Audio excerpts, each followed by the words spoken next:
Rehearsing Utopia is a presentation I originally gave at a recent edition of PechaKucha Providence.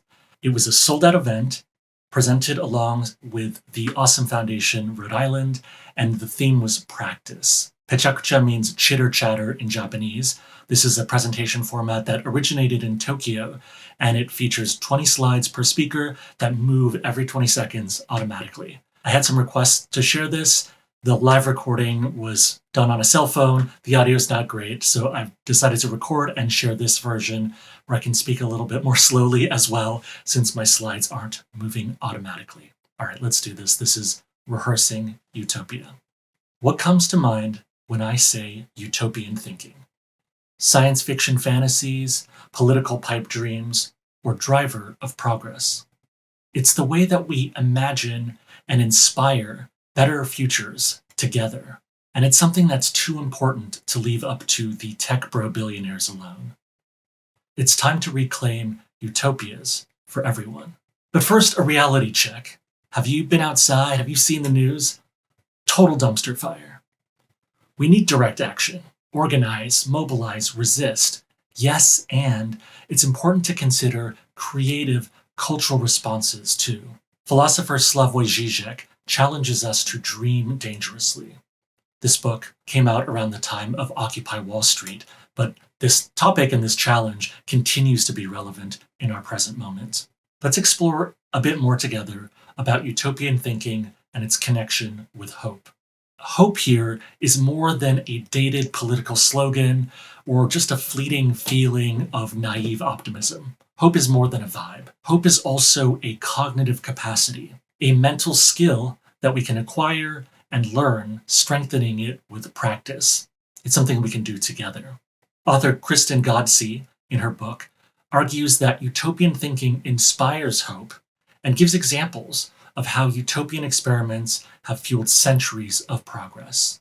Psychologist C.R. Snyder has studied this kind of hope, this cognitive capacity kind of hope, and describes it as a personal rainbow of the mind. Snyder and his colleagues formulated a theory of hope, which includes three kinds of thinking. They looked at very hopeful people who were effective, and these were three characteristics that they found. The first one is goals thinking, and the focus of this talk. This is the ability to envision desired future outcomes. Then there's pathways thinking, which is the ability to strategize and plan to achieve these goals, but also to pivot and change course when necessary when the situation changes. Finally, there's agency. This is the motivation and courage part of the equation. It's believing that you can do something within your realm of control and then actually doing it. Before Utopia, there were dragons. Hic sunt dracones. Here be dragons is how medieval mapmakers marked the territories beyond the edges of the known world, known to Europeans at the time. Then in 1492, Columbus sails the ocean blue. He's looking for a shortcut to India, gets lost and discovers America. And from there, the known world expands and changes forever.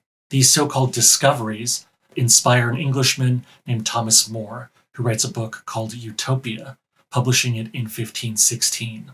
He coins this term utopia using the Greek roots meaning no place. Utopia takes place in an ideal society on a faraway island in the New World. It's a place where the people have work-life balance, communal ownership of property, and religious tolerance, things like that are dangerous ideas in Europe. Utopia is hugely successful and controversial as well. Beyond mere fiction, it questions the status quo at the time.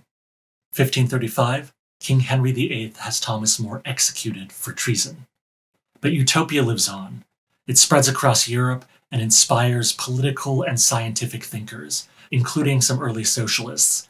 It inspires them to consider new ways of organizing society and to really continue to challenge the status quo. Nowadays, utopia can be a pejorative label. It's a way to dismiss ideas and the people behind them as unrealistic and unreasonable. But I challenge you to think of utopia as an asymptote, a kind of North Star that guides us and moves us forward. It's about motivation towards a direction and not just getting to that final destination that we'll never get to. The Irish author Oscar Wilde echoes this in his 1891 essay, The Soul of Man Under Socialism. He declares that a map of the world that does not include utopia is not even worth glancing at, and argues that progress is the realization of utopias. Let's jump forward to May 1968. There are massive protests in Paris, part of a global wave of social movements at the time. A slogan from the Paris 1968 protests is "Be a realist, demand the impossible." Let's embrace this contradiction. Echoing Oscar Wilde, Dutch historian Rutger Bregman argues that our current standard of living, things that we take for granted today, like modern medicine and just the general quality of life, would have been considered utopian in Thomas More's time. So, according to Bregman, our present is the utopia of our ancestors. Politics is fundamentally a battle between stories. Stories that explain how we got here. Stories that define the us and the them. What is natural? Who is normal? Who are the good guys and the bad guys? Stories also justify authority with lessons like Father Knows Best or Know Your Place. Stories inspire us with possibilities. So the question here is, which ones will we choose? Jim Dador is one of the founders of an academic discipline called future studies. Its practitioners are known as futurists or futurologists. Dador asserts that the future does not exist because there are multiple futures in the plural. And once we get to the future, then it's actually our present and quickly the past. So futurists, who are not quacks, are not in the prediction business. Dador goes on to say that any useful ideas about the futures should appear to be ridiculous. The futurist's role, then, is to provoke conversations about possible futures, so we can think about which futures we prefer, and so we can reflect on our present choices. This is a prerequisite for strategic thinking and planning as it connects to Snyder's hope theory, right? We need to have the goals, what are the futures we want to go to, and then start planning, working backwards to see how we can try to achieve these futures. Let's look at sci-fi for a bit.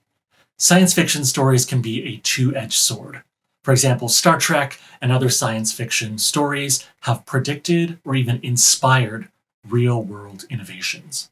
But we can also get stuck with used futures, yesterday's tomorrows that can keep us in the past. For example, on the Jetsons, they've imagined this world with robots and flying cars, but are still using paper money and are stuck in the gender roles of the 1960s. Another example is Martin Luther King's I Have a Dream speech. This is an example of utopian storytelling with its vivid visions of racial equality. While it's become iconic, its message has also become appropriated and whitewashed. So this quote, I've decided to share here, reminds me that the opposite of hope is despair. Defeatism is a self-fulfilling prophecy. Dreams fuel the fight, which continues. Authoritarians and bullies wield despair as a weapon. When we give up hope, they win without fighting. Don't let them win that easily. Imagination is the first front of resistance, and to respond to the Thatcherite declaration, there is no alternative. We need to ask different questions, which can lead us to new possibilities. The French aristocrat and author Alexis de Tocqueville toured the US in the 1830s, which resulted in his book, Democracy in America. While here in the US, he saw the importance of what he called the art of joining, which is forming groups for diverse purposes, which ultimately strengthen democracy as well. Tocqueville identified two kinds of associations, two kinds of groups. There are the political ones that directly and overtly engage in politics, as well as civic ones, all of the other kinds of associations that foster community cohesion, and both are important to Tocqueville and to us today. So the point of this talk is to remind you to join something, political or civic or both. Find the political groups that resonate with you, and don't underestimate the power of artistic civic communities, spaces where we can rehearse utopia by practicing creativity, practicing courage, practicing creative courage, where we can practice hope as a cognitive capacity. So find your people, and together, tell subversive stories. Make weird art. Sing silly songs, loud and proud. Start a book club. Keep going to events like PechaKucha, fund awesome projects in your community, and cast off the constraints of yesterday's tomorrows, these used futures that keep us stuck in the past. Imagine new, radically inclusive futures. In other words, dream dangerously and demand the impossible.